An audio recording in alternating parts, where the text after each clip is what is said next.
Halo semuanya, teman-teman semuanya. Hmm, Saya akan mempresentasikan topik yang sangat relevan dengan dunia kerja modern yang saat ini. Sebelumnya, perkenalkan nama saya Rudi Sihombing dengan NIM 230201010140 dari kelas MJ 404. Manajemen Sumber Daya Manusia yang dibawakan oleh dosen pengampu Bapak Joko Suharyanto SE MM CPOD. Dalam presentasi ini, topik ini membahas mengenai peran motivasi dan lingkungan kerja dalam menurunkan burnout pada sistem kerja hybrid.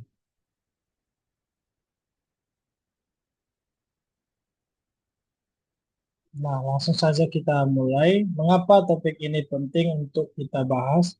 Yang pertama, sejak pada pandemi COVID-19 terjadi transformasi besar dalam dunia kerja.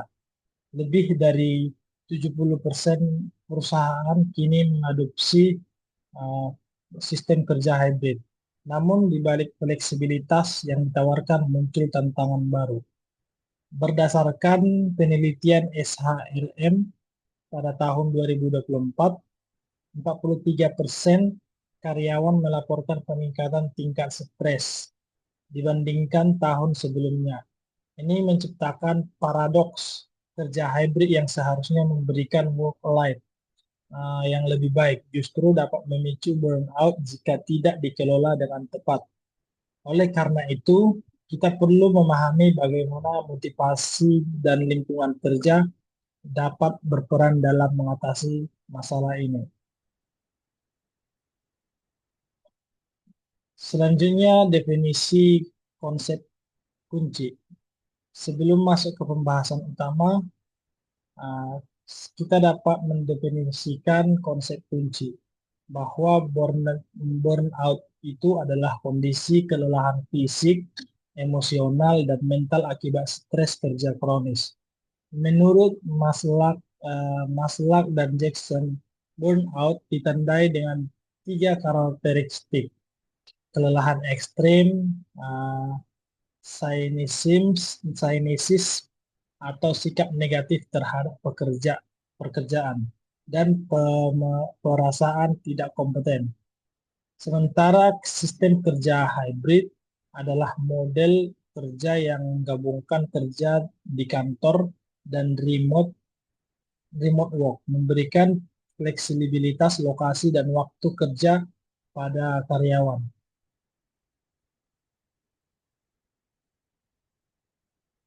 Nah, dampak sistem kerja hybrid terhadap burnout, ya, di sini ada dampak positifnya. Penelitian ini menunjukkan dampak ganda dari kerja hybrid terhadap burnout. Dari sisi positif, International Workplace Group tahun 2025 menemukan bahwa 75% karyawan wanita melaporkan melaporkan penurunan signifikan burnout dengan model hybrid. Penelitian Office R&D juga menunjukkan 48% merasa lebih stres saat bekerja remote dan 36% mengalami penurunan burnout. Namun ada juga dampak negatifnya uh, dari studi Travel Pack 2024 mengungkapkan bahwa kerja remote 40% ya dan hybrid 38% justru terkait dengan peningkatan kecemasan dibandingkan kerja in person 35%. Hal ini disebabkan isolasi sosial dan over communication melalui platform digital yang dapat menyebabkan jumpa fatigue. Selanjutnya, peran motivasi dalam mengurangi motivasi memainkan peran krusial ya dalam mencegah burnout. Berdasarkan self-determination theory, uh, ada tiga kebutuhan psikologis dasar yang harus dipenuhi. Yang pertama, autonomi atau otonomi, di mana penelitian Hawker dan kawan-kawan tahun 2024 di Jurnal International Journal of Workplace Health Management menunjukkan bahwa work autonomy mediasi hubungan antara remote work dan penurunan burnout. Ketika karyawan memiliki kontrol terhadap cara dan waktu mereka bekerja, tingkat burnout menurun signifikan. Dan yang kedua, kompetensi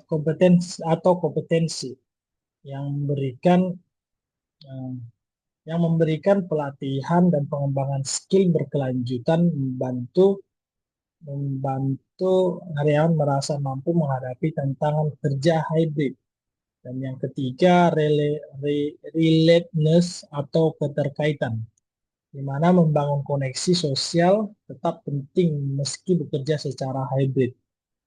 Strategi implementasinya meliputi fleksibel working hours, sistem kerja berbasis goals bukan jam kerja, dan program pengembangan skill yang regular. Selanjutnya, di sini peran lingkungan kerja dalam sistem hybrid. Lingkungan kerja hybrid memiliki dua dimensi yang penting, di mana dimensi fisik yang mencakup setup di kantor dan di rumah. Di kantor diperlukan ruang kolaborasi yang nyaman dan teknologi integrasi. Sedangkan di rumah karyawan membutuhkan home office setup yang ergonomis. Dan selanjutnya dimensi psikososial lebih kompleks yang berdasarkan penelitian di Sage Journals 2024 menunjukkan 67% pekerja hybrid membutuhkan koneksi tim yang kuat.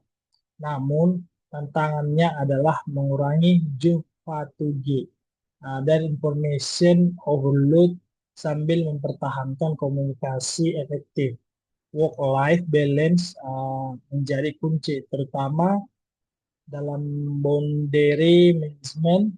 Karyawan hybrid sering kesulitan memisahkan waktu kerja dan pribadi, yang dapat memicu burnout jika tidak dikelola dengan baik. Selanjutnya, strategi pencegahan burnout berbasis penelitian. Berdasarkan review sistematis yang dipublikasi di Science Direct, ada 5 rekomendasi utama yang mencegah burnout. Yang pertama, stress management interventions, seperti program mindfulness yang penyediaan mental health research.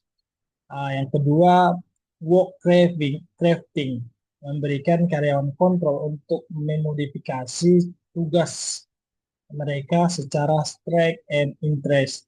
Yang ketiga, membangun social support systems melalui virtual team building dan program mentoring.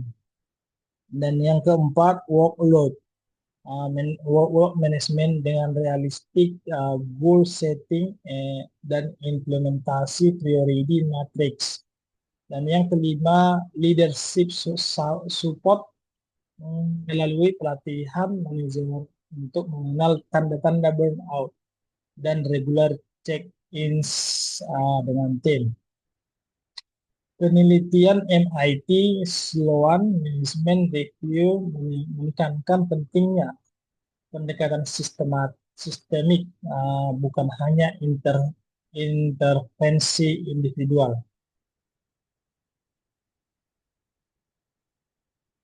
Lanjutnya, model integrasi motivasi plus lingkungan kerja.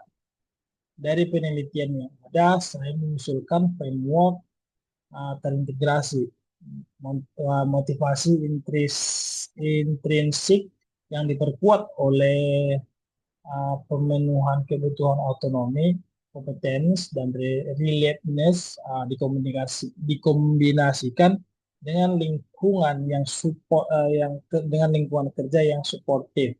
baik secara fisik maupun psikososial, akan menghasilkan penurunan burnout dan peningkatan well-being. Selanjutnya, key success factors yang meliputi personalized approach, karena setiap karyawan memiliki kebutuhan berbeda. Continuous monitoring melalui regular assessment yang terpenting. Organization komitmen dan organisasional komitmen dan dari manajemen tingkat atas. Implikasinya implikasinya um, organisasi perlu mengimplementasikan research, tidak hanya pada teknologi tapi juga pada program well-being yang komprehensif. Karyawan juga perlu mengembangkan self-awareness dan berkomunikasi aktif dengan supervisor.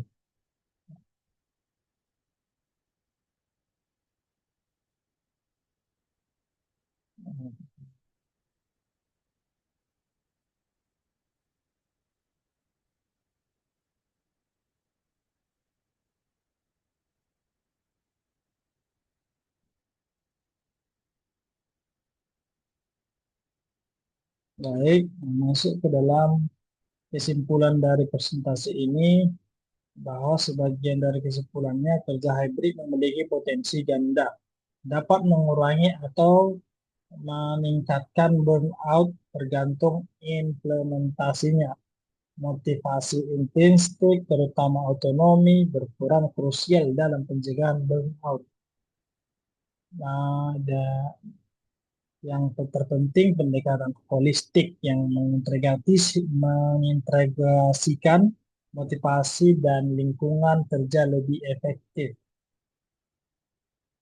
Selanjutnya rekomendasi akhir saya, organisasi perlu mengadopsi people first hybrid approach yang memprioritaskan well-being karyawan sambil mempertahankan produktivitas.